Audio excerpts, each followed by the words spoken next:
All right, guys, in this video, we are going to look at an AP exam style question for free response. The free response question 3 on your AP exam will look kind of similar to this.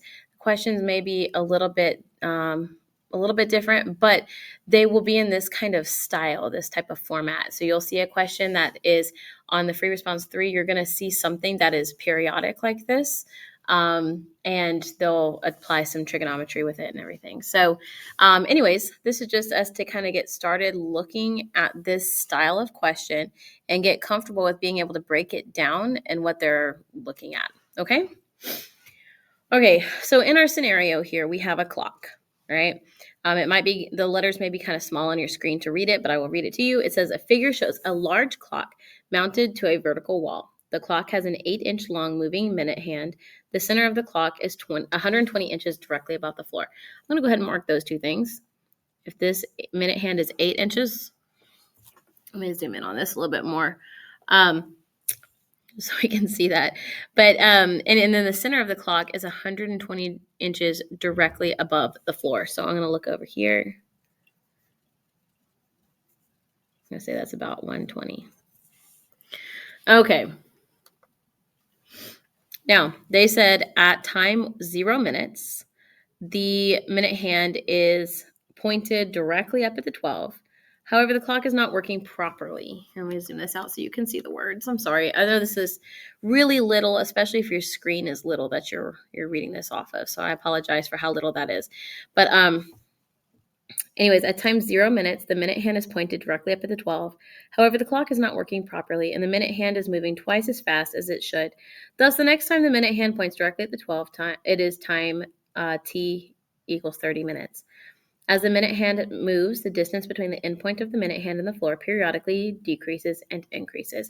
So you're looking at the end of this minute hand, and right now, when it's pointing at the 12, it is the highest point it is ever going to be. Then as time goes by, it goes down until it hits the 6 down here. Then it's at the lowest point it will ever be. And it goes back up. And then it hits that highest point again. Then it goes down and it hits the lowest point. So we have this situation that is cyclical. And it kind of just wobbles back and forth between that highest point and that lowest point. Now, let's figure out what that highest point would be. So let's use the numbers we already have on our picture. If I know that the middle of the clock is 120 inches above the ground and the minute hand is 8 inches tall, then if I were to figure out what that length is or the height is at the very top of the clock, we should just add those and be 128. And then down here when it's pointed at the 6, we should just subtract them. 120 minus 8 is going to be 112. So those values we can work with. And again, it's just going to fluctuate between those two heights. Let's talk about the time, right? Because as time goes by at 0 minutes, so when t equals 0, it's pointing up at the 12. Then it says it takes 30 minutes to make a complete cycle because the clock is messed up. So we're going to have it come back over here at 30. All right, so pointing at the 12, we're at 0 and 30. Now, that means halfway down here, halfway around is going to be 15 minutes. And if you look between those two, halfway between those two, that's going to be 7.5. On the other side of that, it would be, I'm running out of room, but this should be 22.5. I know that doesn't really show very well, but that should be 22.5 here. All right. Let's see if we can maybe represent this data in a slightly different way. So the questions that we're working with, yes, that's the scenario. But look at the rest of this question. It says the periodic function h models the distance in inches between the endpoint of the minute hand and from the floor and the endpoint of the minute hand from the floor and the floor as a function of time t in minutes. The graph of h is its dashed midline. So this midline is the part that's going through the middle, right? This is going to fluctuate between our highest point and our lowest point, our highest point and our lowest point. So they labeled F, G, J, and K, right? But they don't have the points. We don't have any scaling. We don't have any axes even. So this is kind of open for us to kind of mark how we please. Let's see how we can interpret this the best we can. So t is supposed to be like the x. So time is your x. So along the x, we're going to talk about the time and the minutes that go by. And h of t is the height. So let's talk about the different heights we're working with. Remember, in the middle was 120. That maximum point would have been 128. And the minimum point would have been 112. So let's label this guy to go along with what I have in my scenario.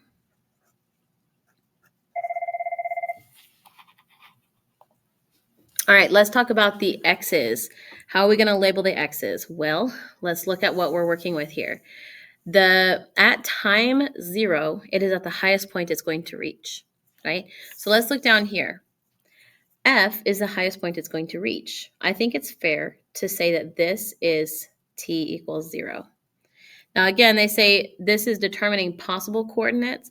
It is possible that this could be slightly different, but this is probably the best representation we could do for the scenario. All right, so let's assume that this is t is 0. And remember, it takes 30 minutes before it gets back to that point. So at P, this is where I would say t equals 30. Halfway between, I'd say that this guy right here is t equals 15. And then we can get these guys, t equals 7.5. This guy, t equals 22.5. Okay? What they had asked for is they said determine the possible coordinates for F, G, J, K, and P. So we can do that. Now that we've got this labeled, we can give the possible coordinates. So F, we said that that would be best if I said that t was 0 and that height is 128. So let's say 0, 128. All right, G, I would say that that is, my input is 7.5 and 120. J would be at 15, 112. K, I would say is 22.5, 120. And then P, that one I'd say is at 30, 128. Okay, there we go. We got our possible coordinates. Now let's check on our next thing. They said refer to the graph. The t coordinate of G is going to be called T1. The t coordinate for J is going to be T2, and we want to see the interval from T1 to T2. So really we're looking from G to J because that was T1 and this one is T2. Okay, so I want to see what's going on, or how could we describe this part of my graph? That's what we want to see. Well, keep in mind this is not referencing the rate of change. Okay, this is asking you about your function. They said h, not the rate, but h. So we are not looking at those tangent lines for this part. What we want to see here is what is happening with my graph. Well, when I indicate that h is positive, it means that all of the outcomes, all of the outputs are positive in that area. If I said h was negative, it means that all the outputs are negative in that area. There is never a place in this graph where my outputs would be negative. On this, all of my outputs are going to be positive. So in this situation from G to J, it is going to still be positive, even though it's underneath that midline. The other thing is that this function is going down. So it is positive, but it is decreasing at the same time. And that gives us answer B. And then down here, this is when it actually asks us about the rate of change. All right, so if I talk about the rate of change in here for this function, I'm going to talk about those little tangent lines that we could draw in there. Now, this is pretty little, so it's going to be hard for me to indicate. I'm wondering if you can see this little paper clip. Maybe that paper clip will work. All right, so as we go along, when we're close to G, I want you to look at this little paper clip here. See if that is clear-ish on your screen. I don't know. But as I'm close to G, that's a fairly steeply negative rate of change. But as I get closer to J, do you see how it's not as steep? Although it's still negative, it's not as steeply negative, which means it is less negative. So when it's close to G, we say it is negative, pretty steep negative, right? But as we get closer to J, that is becoming less negative, which means that it increases. So although the rate of change, we're going to say AROC, the average rate of change, is negative, it is also increasing, because as you get further along in that interval, it gets less negative. Okay? All right, so that is it for this video.